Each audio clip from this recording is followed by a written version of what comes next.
studio.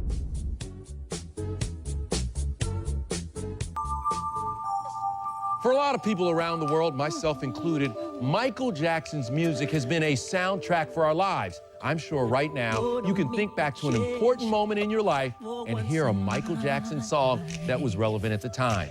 He gave us more than 4 decades of hits and a lifetime of memories.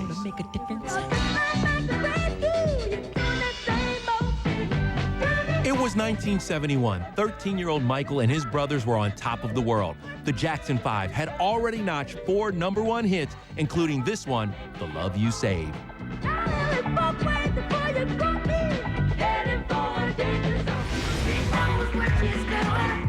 From before he could remember, Michael was a star. His legendary dance skills were there right from the beginning, too.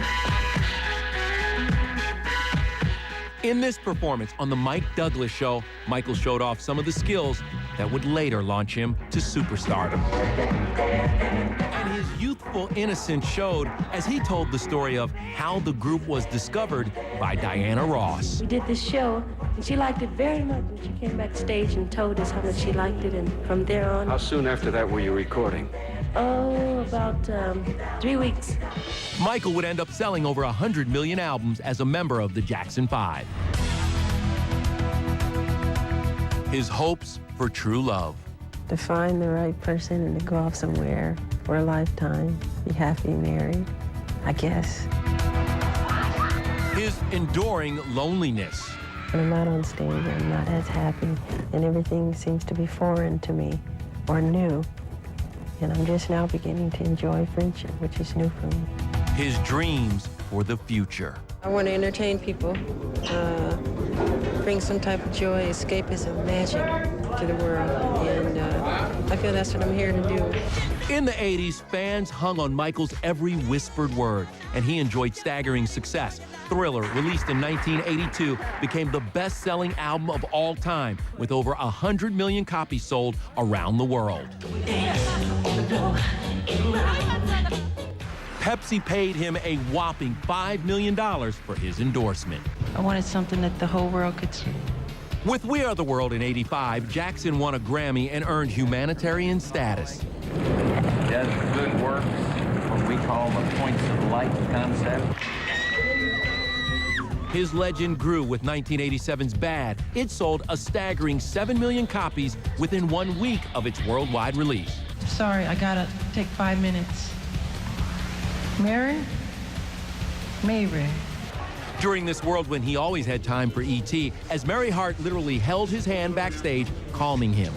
I think it's got to be one of the most incredible feelings in the world. To know it's your show and just to feel there's a whole excitement and frenzy about it. Mary even joined the Jackson pre-concert prayer circle, which evolved into a good old-fashioned battle cry.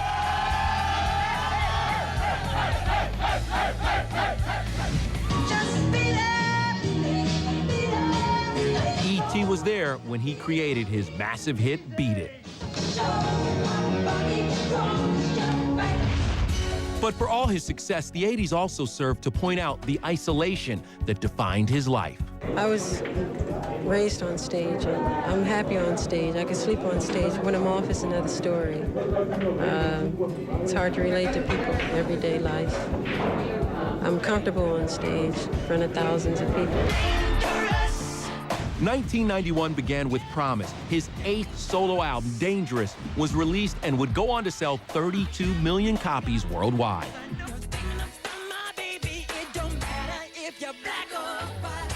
The album rocked with the song Black or White, an international smash hit. The follow-up, Remember the Time, demonstrated his incredible pop music sense. But the highlight of the decade was performing at Super Bowl 27 in 1993. 135 million Americans witnessed his greatness. But at the time of his death, he was preparing for a series of comeback shows in London. His friend, Lionel Richie, told me Michael was a little anxious. How's he doing? He's exactly where he's supposed to be right now, which is completely scared to death, freaked out, I'm sure. I just told him, show up. You know, my thing with him is just support him. Guys, walk up those steps, let the light hit you. The rest you know how to do. And though his fans in London and the world over will now never get the chance to see him do what he did best, his legacy remains for the ages to behold. Coming up, more on Michael. Did the King of Pop die owing millions of dollars? What we know about the will. And Farrah